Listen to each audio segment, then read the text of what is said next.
Good afternoon, everybody, and it's a pleasure to have you here today. I'd like to introduce briefly our panel. Directly to my right, we have Chuck Svoboda, who is from Red Hat. His title there is OpenShift Practice Lead. And I'll do a quick introduction, and then each person you can add a little bit more about your expertise, if you would. Directly to his right, Mr. Kirat Amin is the Chief Information Officer of the U.S. International Trade Commission.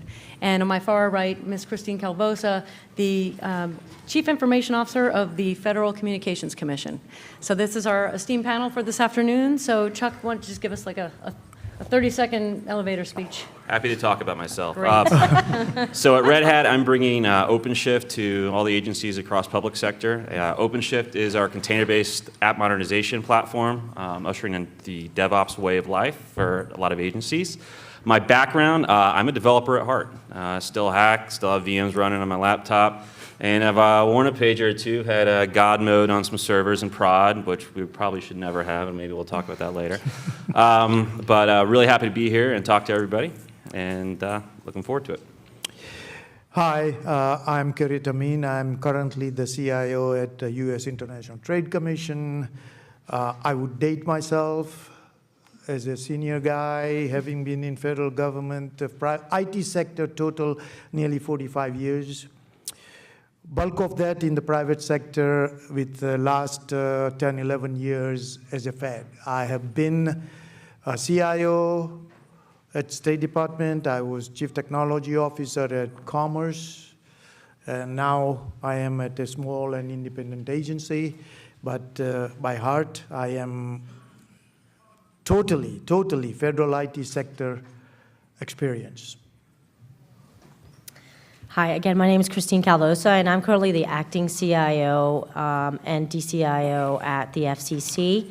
I have been at the FCC now for almost 3 years.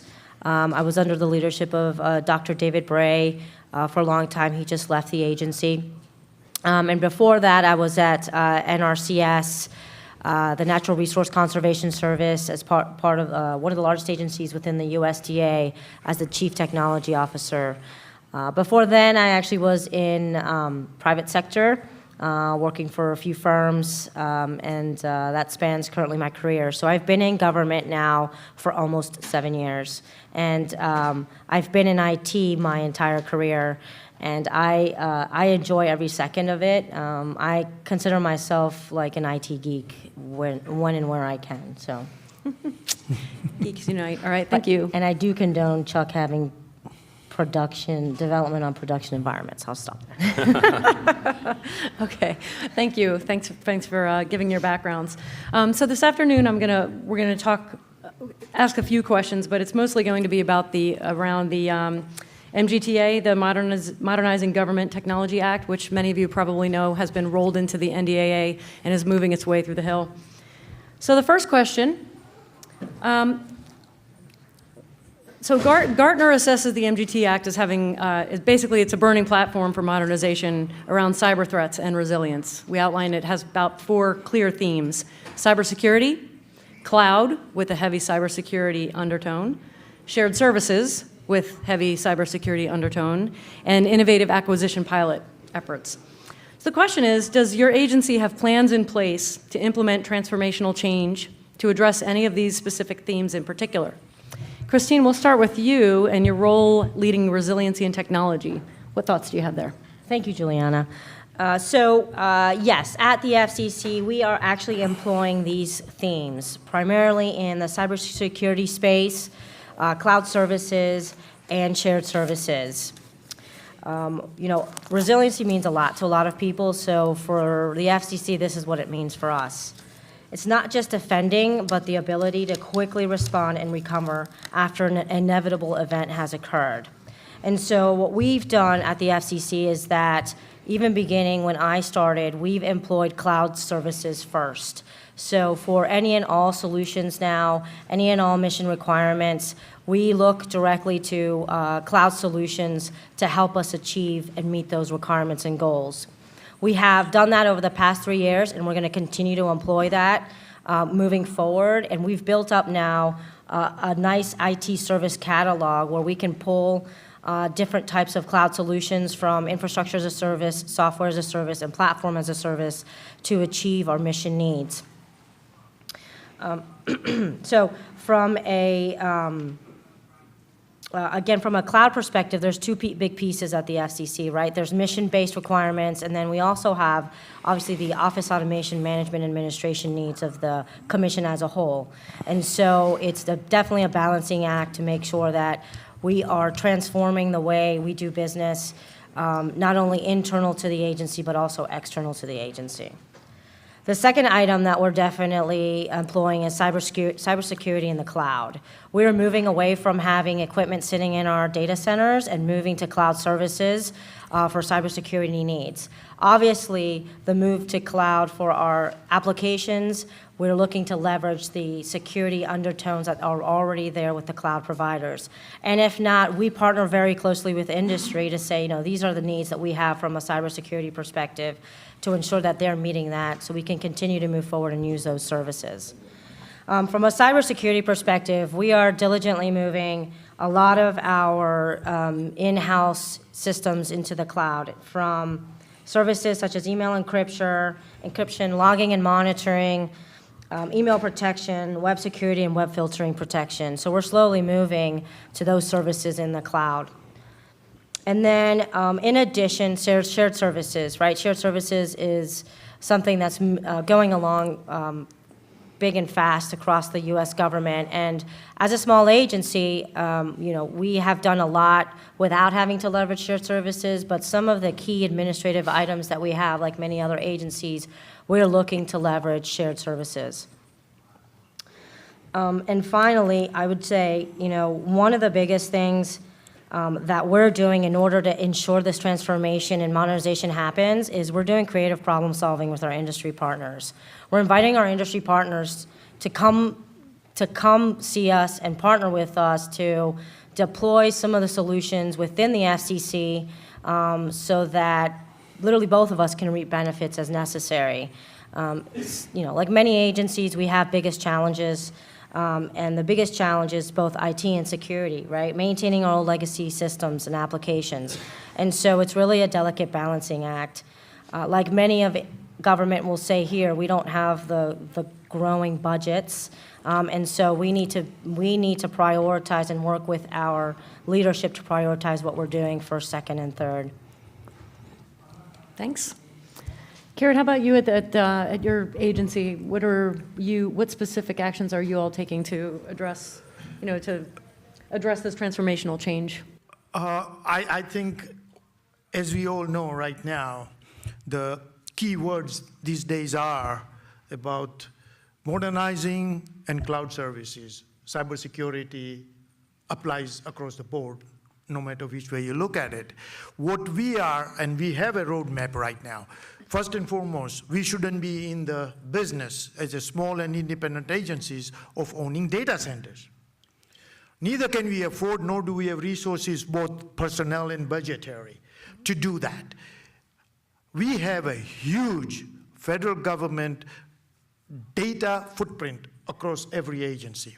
OMB asks them, okay, consolidate your data centers and optimize your data centers.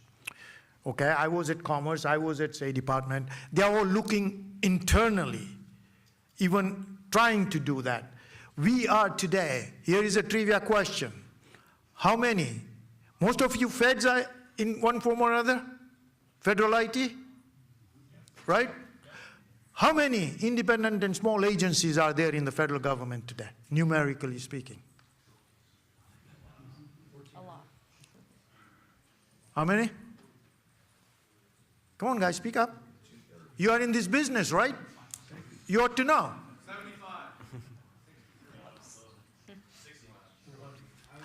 90 plus.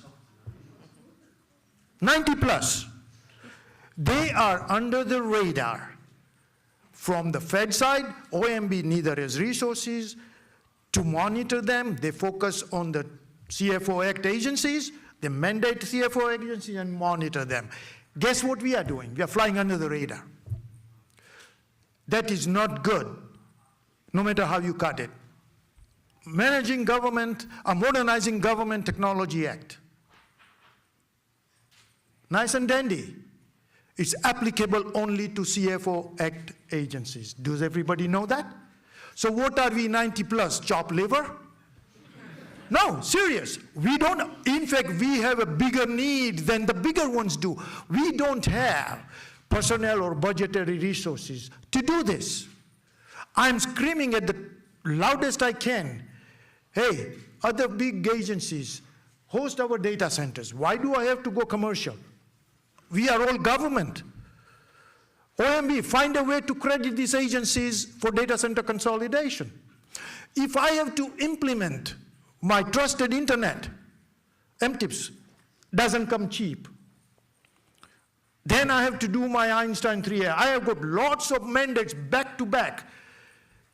We don't have the resources, both personnel and budgetary.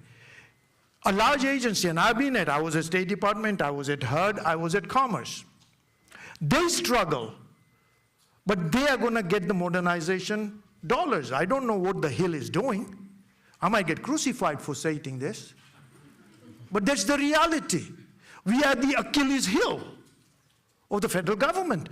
We carry out some very, very national security or national interest missions.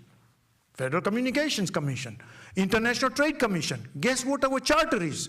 This past election, they talked nothing about NAFTA and the Pacific Trade Agreements. Guess who that is? We are live, right, left, and center for the international trade. We carry out all these independent and small agencies, very crucial mission-critical functions. Shouldn't they be treated equally across the federal government and not fall under the radar, which is no good for anybody? When I go to this agency 3 years ago, they told me we don't have to do mandates. In other words, they didn't have TIC, they didn't implement HSPD 12, forget all of that. I said, what are we talking about? Are we federal or are we not? Today we are. So from my standpoint, today, the International Trade Commission not only is modernizing, we are keeping up on our cyber footprint today. DHS is doing a mighty job today, scanning our from externally on all aspects. To keep up with that is not an easy task for small and independent agencies. So we do have a roadmap. I am right now trying to get my data center. I can go to a commercial facility anytime I can, but I'm not going to be around very long. I don't want to leave that kind of cost and stuff behind for the government. It should be within the federal government.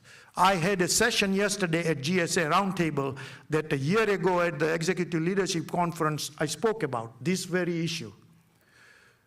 We, all of us, public, private, we are partners in this. Government cannot do it alone, the private sector can do it. But together, yes, we can. That's why we are all here. Okay, I've been in the private sector, I'm a Fed now. Unless we all rise up together and really make a voice out there, get beyond the politics or whatever it might be in the interest of the country. Thank you. Yeah. So Chuck, I'm going to switch the question a little bit for you based on what we heard both Christine and Kirit talking about, which was essentially not everybody has the same resources, not everybody has access to the same capabilities in the federal government, which then leads to the need for creative solutions, innovation, finding new ways to solve problems. So at Red Hat, what do you see? You have a broad client base, I would imagine. What do you see in this space with the environment today driving innovation and creativity? Is that happening? Is it in pockets? What can you talk about there? Well, in my role, I branch across quite a few different agencies. In fact, if not all of them, that's why I'm running across all public sector. I don't think there's one agency I've spoken with who is not trying to modernize somehow. The smart ones are not going it alone. They're not hand-rolling a platform or a service or something like that. They're working with partners like Red Hat and many of the other vendors here to have pre-canned solutions that are already built, safe, and secure. So, Kara, you mentioned cybersecurity, right? And what DHS can do versus what you can do. We call that the last mile, right? So the last mile of service. The only reason why vendors are able to build that last mile of service and protect you from those attack vectors in the last mile of service is because we're building it for resale. We're building it more than just for us.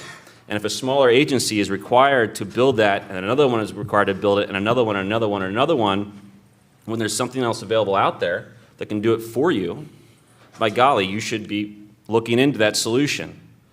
I think that's really important. But it's also not just a technology problem, right? It's also very much people and process, right? And I mean, that's about as cliche as anything probably anyone else will say today, people, process, technology. But enabling your people to actually trust that something that was built elsewhere for you is actually pretty darn good. To trust that there's a group of a community of commercial software vendors who are smarter than you to protect your assets.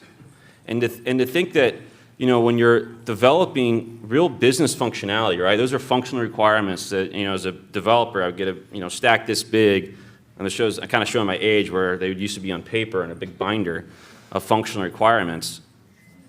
They'd be about this thick, and the non-functional would be about this thick. And those non-functional requirements are around security, logging, telemetry, patching. I think we've seen in recent news something that was once deployed was safe and is no longer. There's something really be thought about, like how do you recall your software? Just as like manufacturers, the automotive industry has to recall some airbags, right? How do we start with quality parts to ensure that as soon as it's deployed, we're not already recalling? And that's what Red Hat's doing. That's what we're about, to build a trusted software supply chain in your data center so that you can get requirements in and business results out, and it's secure and supportable by default. Thanks. So let's switch off of the pure technology, to your point about it's not all about technology, it's about people and culture. So not specific, although it's not specifically addressed in the act that we're talking about, any transformational change, especially at the rate that we're seeing it today, does require some significant change in the workforce in terms of skills, recruiting, hiring, incentivizing, and keeping the good talent. When the budget constrains and you're limited on hiring, again, that calls for creative solutions to modernize or optimize the workforce. So, Kira, what are you all doing from a workforce perspective, to work within these bounds and these restraints that you have to make sure that the talent is at the level that you need it to be? That in itself is a challenge. First and foremost, when you talk about people, people process technology, I think Chuck is right. It is a three-legged stool that has to be equally strong across those three legs, otherwise it's going to wobble on you, okay? Technology, in my opinion, is the easiest piece out of those three legs, okay? Processes and people being the most difficult one. And here is why. We hear in this country all the time about our next generation or coming into the STEM programs, right? Science, technology, engineering, math. There is a declining enrollments in those areas in our universities right now. There is shortage of, and I'll underscore, experienced IT personnel. There is a heck of a competition today, even in this town, which is famous for federal and the IT. Try to get good IT people. Are you all not competing for that? And try government now. How the hell do I attract good, experienced IT personnel? So what's my solution? My solution is partner with the industry. I am trying to do that right now. I have got by attrition 30% vacancy in my agency, and I'm afraid to hire. I would rather use those dollars to get contracting help. If I'm going to modernize the latest technology, I go to the experts who own those respective products and services. Get it done, get them out, and reduce my cost so that I can go more from a CapEx to an OpEx model. I have to go, all my commoditized IT as services, I go to cloud, I go as a service, so that I do not have to have personnel to patch my systems, do the nitty-gritty stuff when other experts can do it on a scale and provide it as a service. Let's take simple example of email. Federal government managing their own email environment is not technologically or budgetary a thing to do anymore. I can go to Microsoft or Google, who can do for pennies to $1 that the government can do. Better, faster, cheaper. I don't need personnel. I'm going as a service. All my commoditized IT, I should never own it. Done. It has to go. Now, the ones who don't do it, they'll do it later, sooner rather than later. That's coming. The future is, we can come here 3 years later, and I can guarantee you that that's the only way. Therefore, then, focus more on our mission side and not the commoditized IT. So the problem is, the other problem is federal recruitment. Have you ever tried to get a federal job? Anybody in this room? And It's hard. here is why. I am a very good example of that. Some 11 years ago, when finally the company was sold, I said, I'm done, I'm retiring. 3 months of sitting at home, and I said, oh, well, this ain't for me. And my wife is sitting in the audience somewhere. Okay? I said, I'm going to go back. I had several retired CIOs who were in the industry now, who were my customers when I was in the industry. I go to them and say, guys, says, hey, go inside the Fed, see if you can make a difference from inside. I said, fair enough. I reflected on my career, and the best time I had when I was with a big company, with large projects of the 80s when they had the mega contracts the government used to, doing technical project management was the best thing I loved. So I said, okay, if I go back to the government, that's what I would do. From the inside, I can take some big programs and bring them home. I said, therefore, I will apply for either a GS-14 or a 15. 50 plus application, not a single interview. I went back to my friends and says, what's this all about? He says, are you crazy? They're never going to hire you there. You got to apply for an SES. I said, I've done that. I don't want that. I want to focus on my technical skills and what I am. Well, you want to become a Fed or not? The first SES I apply, I get a job. What's wrong with this picture? What I'm trying to get at our federal recruitment system is antiquated at best. Have you tried to go to USA Jobs and apply? The federal IT 2210 series is a journeyman requirement written 50 years ago. 50 years ago, technology and today. How do you do that? Then we can talk about the pay scales and we talk about all of that. When I had my company, I used to go to Virginia Tech, to UVA and other places every year for a job fair and hire people. Bring them in, groom them, do. You think if I go as a Fed and put a table there, I'm going to get candidates that I can hire? With this big, some of you sitting around there? There is no way. So what's the answer? What's the answer? How does federal government do this from a personnel purpose? I have an answer. I'm a movie buff. Star Wars. Who doesn't know Star Wars?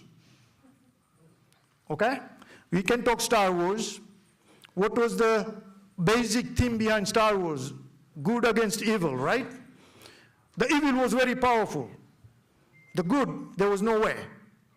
Here comes a raw Jedi, right?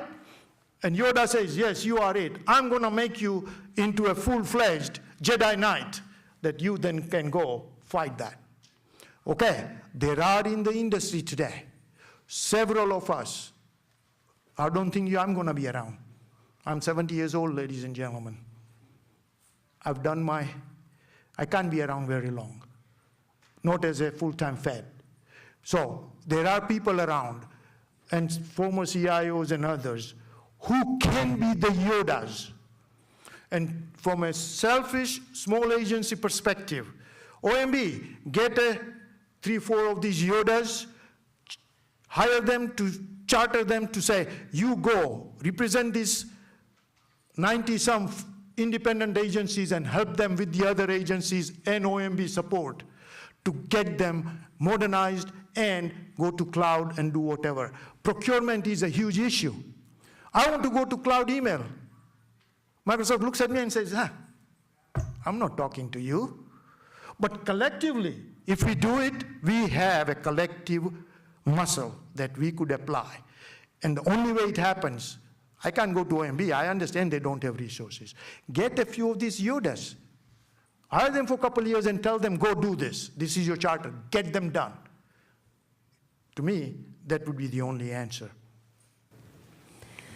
That is an interesting analogy. I love it. I don't know who, am I Darth Vader in that? Because I'm not in the government? No. Christine, what about the FCC? How are you all handling the workforce modernization skill reworking issue?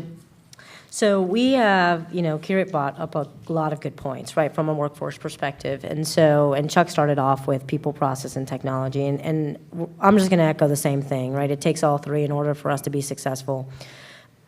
And so at the FCC, when I came on board, what was employed really was, and what was coined was a change agent, right? So we did exactly that. We brought in people from industry for a set period of time to come in and demonstrate that we can take a legacy system and actually modernize and move quickly. So instead of doing the whole SDLC normal process, we came in and were able to deploy the first big solution, which was our Consumer Help Center, within 6 months. I mean, that was a big feat. And so you're bringing, what happened is David and the team, David brought in people, including myself and my colleague John, and he brought in a set of other industry people and demonstrated that we could get the job done with a smaller amount of people, with the necessary technology through cloud-based solution, with a back-end cybersecurity piece to that, and to work one-on-one with the customer and the business owner and say we can get this done. I will tell you that is only successful if you have the topmost support from leadership. And not only do I mean just IT leadership, I mean all the way to the top, from the chairman in respect to the FCC. So we had that top cover, we had that support, and we were able to accomplish that. And that set the tone for the rest of IT and the IT area, that we could do this across not only just the mission areas, but internal as well. And so subsequently after that, we moved quickly. We rolled out Office 365, and then since then, we've been doing both more mission-critical applications and rolling them out to the cloud, and also improving our office automation at the same time. One thing I'll say is, I think at the FCC that also made us successful is establishing a strategy for folks. People need to see themselves in a goal or objective and a strategy. So while the commission or the agency as a whole has an overall strategy, we created an IT-specific strategy, and really what happened is the IT folks need to see themselves and where they fit within that IT strategy. So that has helped tremendously, and I think it's the onus on us as leadership, IT leadership, to actually set that tone and engage and empower our own IT staff to be able to engage with the product owners to produce a successful outcome, and to allow, I think the biggest thing people don't say enough, or say enough but don't really mean, is failure is an option, right? Like, people should fail. We should learn from our mistakes, and then we should move forward. So that's what's been, in the forefront of FCC. I mean, and from my perspective, I just started as acting CIO only a month ago, and my strategy and vision is really around what I call the 3 Cs, which is communication, collaboration, and community. We need to build a community within IT and then with our partners in order to continue to be successful. Okay, thanks. And so, Chuck, again, tying both of those elements of both of their answers together, I'll talk to you. Let's talk a little bit about cloud specifically, because Christine talked about focusing on cloud-based solutions. Kirit talked about, using shared services so that he can free up his talent and his workforce for other things. And so, But often from a lot of federal government agencies, what we hear and what maybe you hear is, yes, but what about the security piece? What about I don't trust, there's a trust issue with turning government information over to a cloud provider or a commercial provider. So can you talk to us about the balance that you help clients meet, or the challenges that they face finding they want to leverage all the goodness of the cloud, but still are sometimes holding on to a legacy policy set or some other limitation keeping them from really giving over control that's required to leverage all the goodness of the cloud? Well, when you adopt something like a trusted software supply chain, you actually generate such a body of evidence and transparency of code coverage, test analysis, STIG controls, things like that.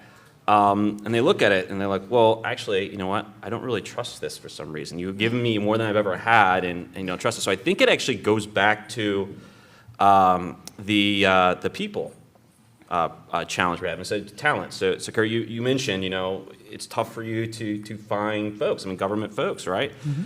A friend of mine wrote a blog a long time ago called "There Is No Talent Shortage," which means that basically I've hired the good guys from you, right? But I think we could even go before that, So how do you get your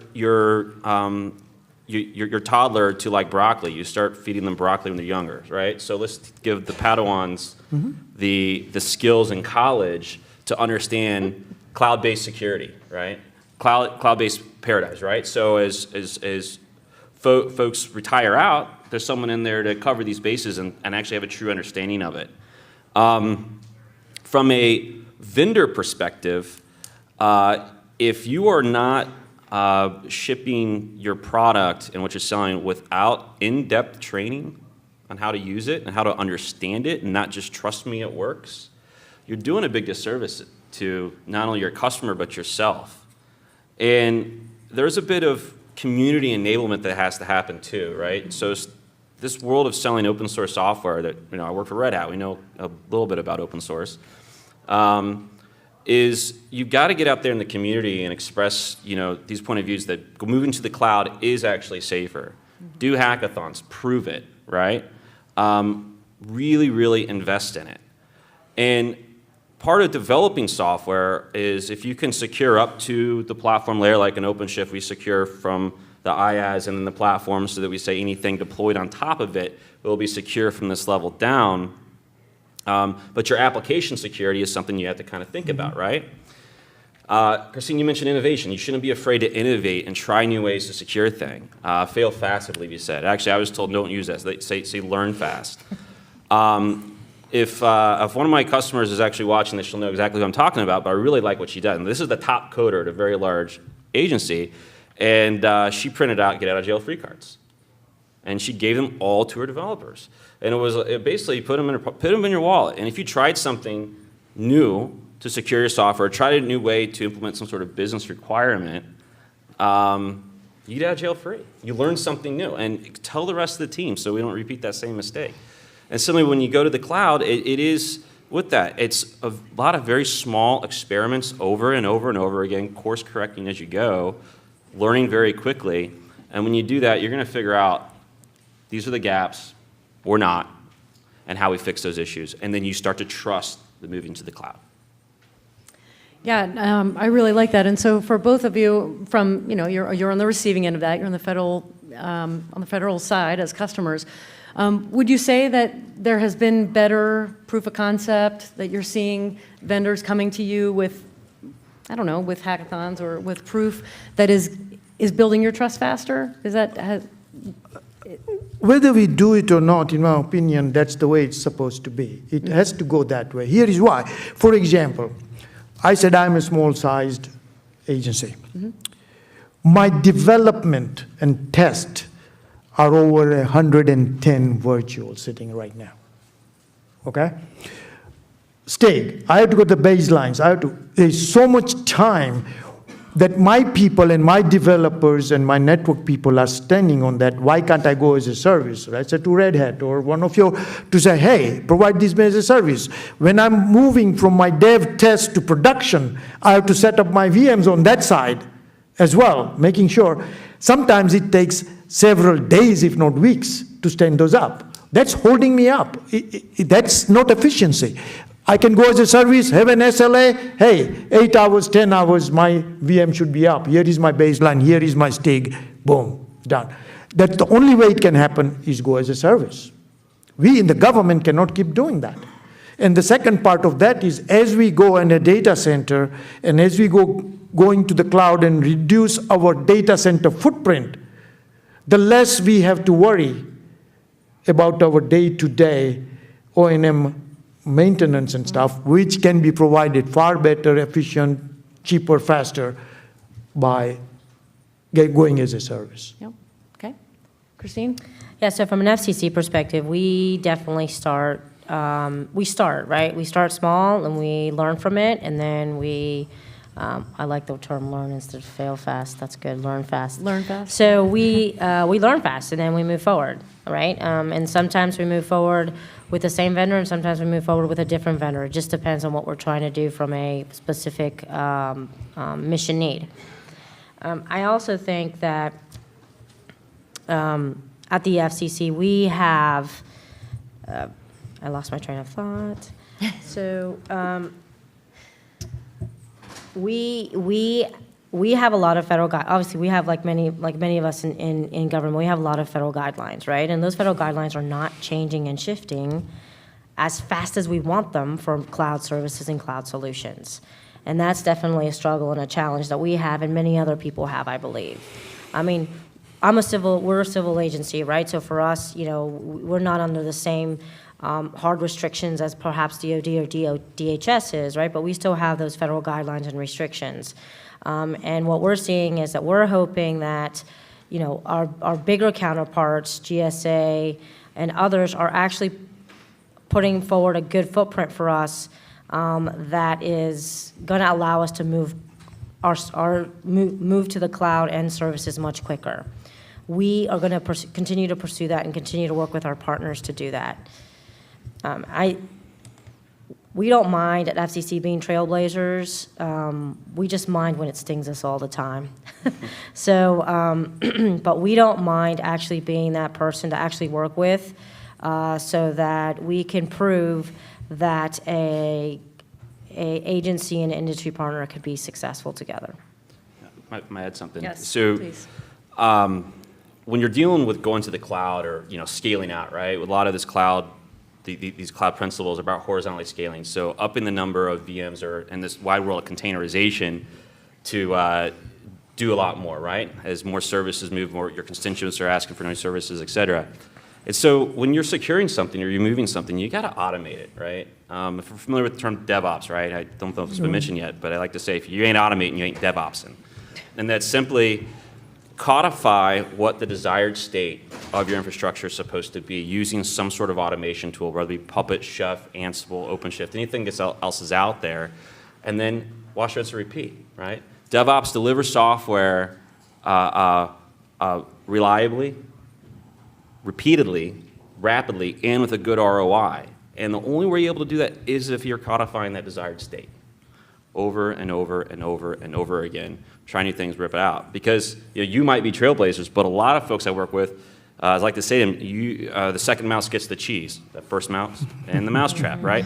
So don't be that second mouse. There is a lot of agencies out there who have been that first mouse, but anymore, I don't know if there's too many of them. And interagency communication is awesome when I'll set up someone from EPA to talk to folks at SSA or vice versa, right? To talk about some of the stuff they're doing, even if they're not buying anything from me, right? It's just, we want folks to talk and collaborate because, everyone's a little bit special with Snowflake, but all snowflakes are water. So, talk it out.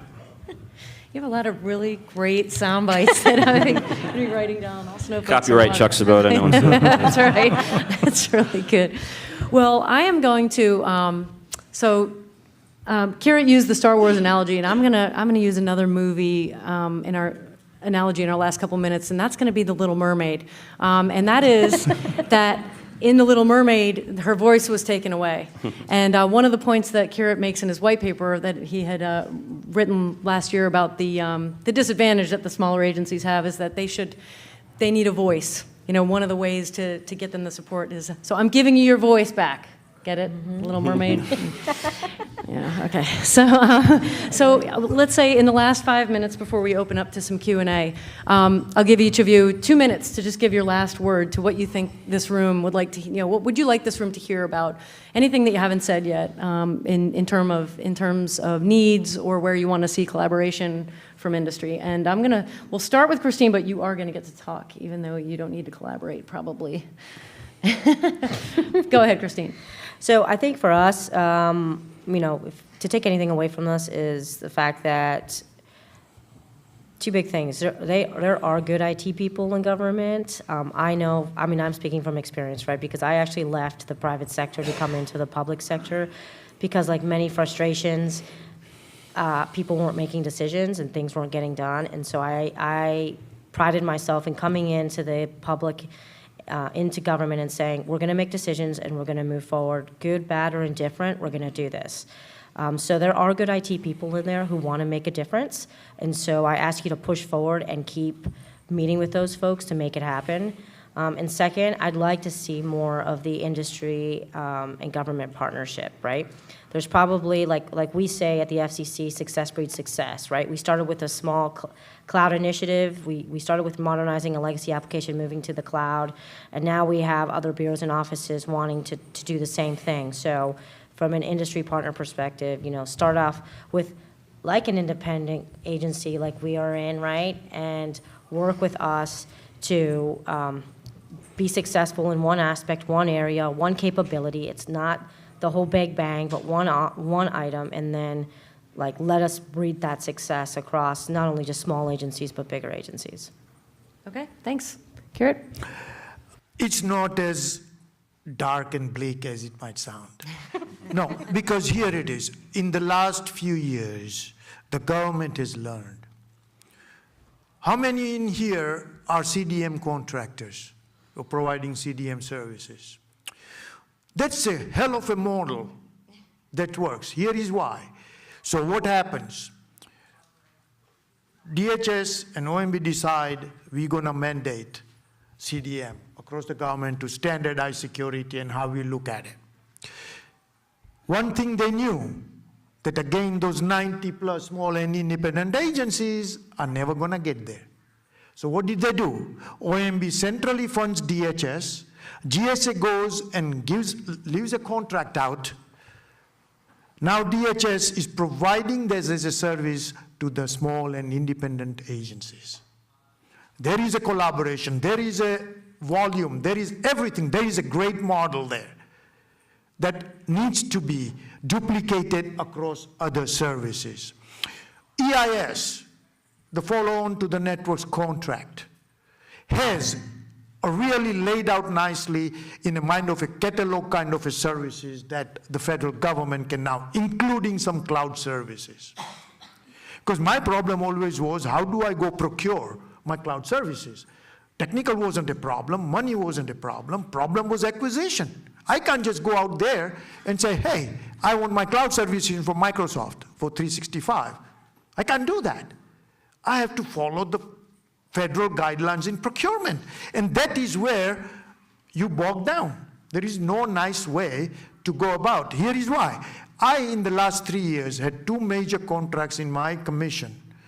One was the service desk and the systems engineering contract, and the second was my mission software development contract. I did everything necessary. I did an RFI, I did an industry day, I found a GVAC where there is a good complement of businesses that are already vetted. In both the cases, I got 2 bids. There is something wrong with this picture. Again, below the radar, we do not scale. And if we do not scale and are not on the radar, we cannot make it happen. So the models like CDM, FedRAMP, DHS provides the risk and vulnerability assessments as a service, are the kind of services that small and independent agencies could collectively benefit from. So there are models, there's success. The question is, how do we now use those across all the services that we need? Great, thank you. And Chuck. Start small. So find the low-hanging fruit and do that first. Get an MVP out there, minimal viable product. Show everyone that you can do something. We talk about inspiring people to stay. Nothing is more stifling to innovation than a developer who builds something that never gets to see it in production and touch it, right? So choose the small problems when you're investing in cloud technology, if you're going to invest in platforms as a service, et cetera. And also, start small in changing your processes and technology, or I say your people and process as well. Adopting a DevOps solution, on day one, don't change your platform and your technology framework and your development methodology and your testing methodology and everything else. It will fail. Small experiments, just like that, right? So if you keep doing that, I think everyone here can be successful. Thank you. I want to thank the panel for their answers to my questions and talking amongst themselves. And now I want to open the floor for a few questions. I think we have about 8 minutes. So I'll start here because you're right in front, and then I'll go over to this side of the room, I promise. So please, in the front. Thank And then you. I'll go in the back. This address to both the CIOs. Thank you for your time again. We appreciate it. The question is, when you said that you're doing cloud, adapting to the cloud strategy, what vehicles are you using to procure the cloud consumption, the cloud technologies? No vehicle is the problem. Okay. That's what I'm talking about. Okay? Now, for example, EIS. EIS does have, out of the 10 some vendors, 3 are offering cloud services. So I'm trying to use that right now. But other than that, if I want to go Microsoft 365 today, what procurement? I have to start afresh. That's exactly what I'm talking about, that they need to set up a small independent agency that GSA can set up, like all the other contracts they set up, that here is a vehicle, each of your agencies, you could just go there and put your task order on it and be done with it. That's no vehicles to do that is where the problem lies. That's what we are screaming about. We are ready to go. We have a strategy. We have everything ready to go. Procurement is our biggest problem. Thank you. Yeah, same goes for the FCC too in many ways. We have been just procuring cloud services through subscription-based, through a third-party vendor normally, right? There's no set vehicle or methodology or process that anybody has said, like, this is where you should go to do that, okay? I mean, and then from there, you obviously are procuring contract services to support and deploy on those cloud platforms, and that's just another avenue where there's very little guidance and or templates or anything. And, I was just at GSA last week, and I was like, please, could someone just give us cloud-based subscription service templates for acquisition so that us small agencies could go and leverage something that's very easy for us, and we don't have to reinvent the wheel every time we want to go out and employ professional services for deploying on cloud solutions and cloud services themselves. And this is yesterday, I had a round table at GSA of a year's effort for this very issue. GSA, you are the contracting arm of the federal government. You have to do something here. You did CDM for the small independent agencies as a service. You can do this. And OMB, each one of us cannot have the funds and stuff. Maybe you need to, like CDM, centrally fund it to provide it as a service. It's still federal money, whether it goes through each of the agencies, which is inefficient, versus collectively done centrally. MGTA might be a perfect way to do it. There are MGTA dollars. Put it out there. Here's small agencies. Here is a contract. By this time, get your email done. They are throwing mandates at us. Get your security done. Here is the executive order. 90 days, you're going to do your DMARC, and you're going to do X, Y, and Z. Okay? Nice and dandy. How do I do this? Instead of that, just put it out there with a collaboration between DHS, GSA, OMB, which is a very good example with CDM, FedRAMP, and other things. That would be both easy for the industry, easy for us, so that we can go ahead. For example, I Hey, wanted... Kira, I think we've got one more question. We only have Okay. a few minutes, sorry. We have at least one more question. He's been very patient, please. I recently saw a survey in which federal CISOs were asked if modernization would increase or decrease their cybersecurity challenges. 2 out of 3 said it was an increase or would increase their cybersecurity challenge. Do you believe that modernization increases or decreases your cybersecurity challenges? I'm sorry, it decreases. It decreases. How can it increase? I don't buy that. I'm Well, sorry. 2 out of 3 said otherwise, so I'm just curious. That is where the problems might be. You don't modernize, you are dead. You can't even do some of those systems. Security is impossible. So how can modernization increase is beyond me. Yeah. Decrease. Chris, I absolutely decrease. decrease. It decreases, there is no question about Yeah, it. for the FCC, it decreases. It has to decrease. It decreases, absolutely, and we. And you can put me in touch with whoever is saying that, and I'll challenge you. Well, that's 2 out of 3 federal CISOs. Well, I would and like to know who they are. Almost every CISO in the federal government. Any, wanna let's see take that one list. more. One more question? Somebody in the back. I got one in the back, standing up.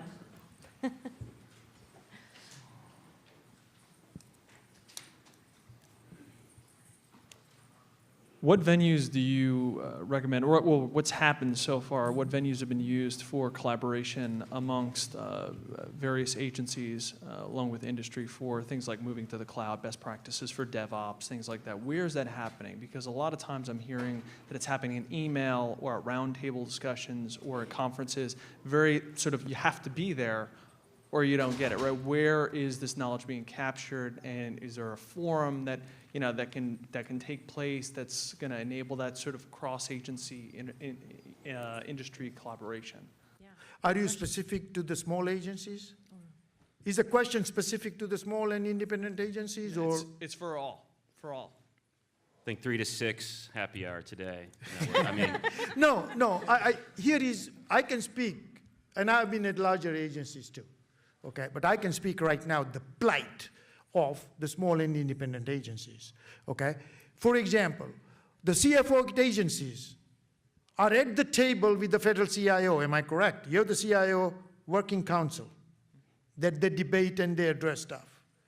Why doesn't the small agency council have a seat at the table? One question I have, okay? Neither is the IT part of the small agency council is totally inactive. Nothing's happening, okay? One of my counterparts at the agency is the chairman of the small agency council. There is a guy right now who sends out all this stuff to the CISOs of the small agencies. You've seen it, and he works for State Department. So there is no small agency collaborative platform, and that's what I'm screaming about. And the only way that can happen is OMB, GSA, DHS. That's, if you look at my white paper, I had a session yesterday at GSA on these very topics, procurement and collaboratively how you go about it. What I was earlier saying is I needed an enterprise BI analytics solution. I looked around small agencies, found out Securities and Exchange Commission has one. I went and talked to them. Procurement says, no go, you can't piggyback on this. And they are right, because the other vendors is going to protest that, hey, wait a minute, where is the competition in this? The contract wasn't written that other agencies could benefit. So how about centers of excellence for the small agencies and ways to piggyback on these kind of services that all of us need? Don't you need BI and analytics? Enterprise-based? Who doesn't? So I'm just giving examples, which all of us are going on our own. We cannot sustain that from the expertise, budgets, whatever else. And we're out of time. Thank you very much, honestly, thank you very much. Thanks to the panel, thanks for your attention.